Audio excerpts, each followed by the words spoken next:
wood like I put a gold line gonna tell me where the light is. Gold line gonna... Okay, so I'll rewrite our power rule here. So x goes to c of f of x, and f of x itself is raised to the p over q power. This is going to be equal to limit as x approaches c of f of x itself, and then the entire thing raised to the p over q. Okay, so that's the basics of the power rule. Again, we're on power rule here, and I'll continue with our individual cases. So if q is equal to 1, sorry, I was trying to draw a 1 there. Let's see. There we go. So there's a 1.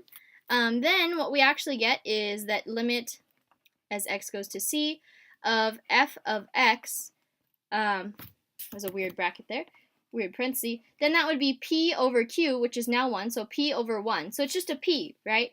Then we just have that the limit as x goes to c of f of x is raised to just the p power, okay? And likewise, what if we have that p is equal to 1? Then we have limit as x goes to c of f of x, and then we have a 1 over q, okay, because our p is equal to 1. And then we have that this is equal to limit as x goes to c of f of x.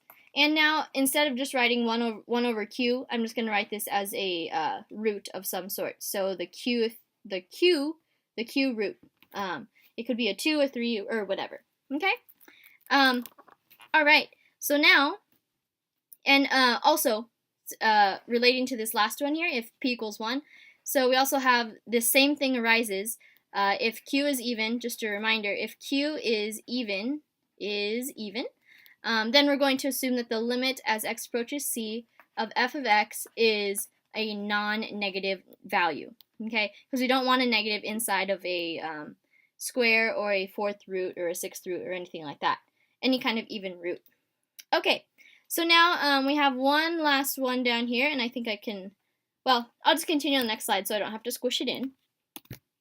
So if we do have, our last one is if f of x is equal to x, okay, then let's see what we get. So limit as x approaches c of x to the p over q. So this x we're plugging in for f of x, okay, then we basically just get that, because when we have this, we know that limit as x approaches c of x, you just plug in c for x, so then what we would get is a c to the p over q power. So this is just going to be a constant. I'm just kind of relating that. So that's like a little shortcut there if you only have x as your function.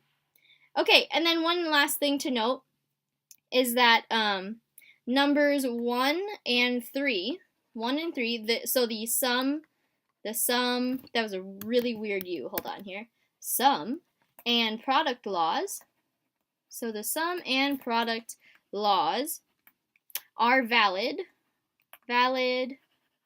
for any, there we go, number of functions, for any number of functions. So it's not limited to just 2 or 3 or anything like that. Any number of functions. Okay, so just those two.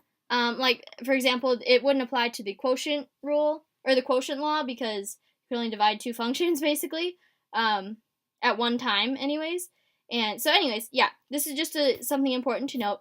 Good to know that the sum and product laws can be extended to 2 or more functions. Alright, so let's do an example. What we're going to do is evaluate the following. So, evaluate limit as x approaches 2 of the square root, so I'll write a little 2 here just for square root, of x to the 4th plus 5x plus 10. Okay, so let's apply what we know. So this could be rewritten as, according to the power rule, so we could have, this is the same thing as saying x to the 4th plus 5x plus 10 to the 1/2 power. So in this case, our p is 1 and our q is 2, right? So anyways, so what we can do, according to the power rule, so now we'll apply power rule, or power law, I guess. Power law. Okay, so this is going to be limit of our f of x, so limit as x approaches 2 of f of x, so just what's on the inside, and then everything is going to be to the 1/2 power, or be square rooted, okay? So now all we have to do is just plug things in, and we could even break it up further, so I will do so just to show you guys here. So limit x approaches 2, and this is a function, this is a function, and this is a function, okay? So here's an example of the sum law, right? So we have x to the 4th plus limit x goes to 2 of 5x plus limit as x goes to 2 of 10, and all of this to the 1/2 power. So if we just plug in a 2 at this point, we can do so. So then we get a 2 to the 4th plus 5 times 2 plus a 10, and this is all to the 1/2 power, right? So then what we get is 2 to the 4th is a 16, and then plus 5 times 2, that's 10, plus another 10, so all of this to the 1/2 power, and this gives you, I'll squish it in down here, a 36 to the 1/2 power, so that means square root of 36, and this is equal to 6. Okay, so that's the result of evaluating the given limit at the top here. All right, now on to the next one. So for this problem, we are asked to evaluate limit as x goes to 0 of f of x times g of x. So we're supposed to evaluate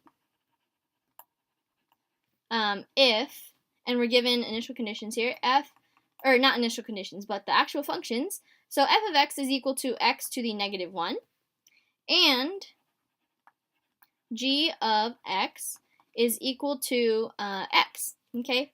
So if we try to evaluate, this is what we'll get. So this is our problem up there, and then so limit as x goes to 0 of f of x times g of x.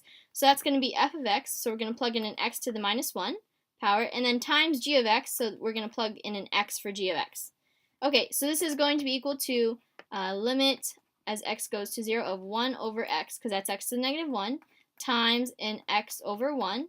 So this will turn into a 1 on the inside, so we get limit as x goes to 0 of 1. So it should, logically, just equal 1, right? So this should be our answer, but, there's a big but here, limit as x goes to 0 of f of x, let's see what happens here. So if we just take the limit of f of x, then we get x goes to 0, 1 over x, right? Because that's our x to the -1. And this limit here does not exist.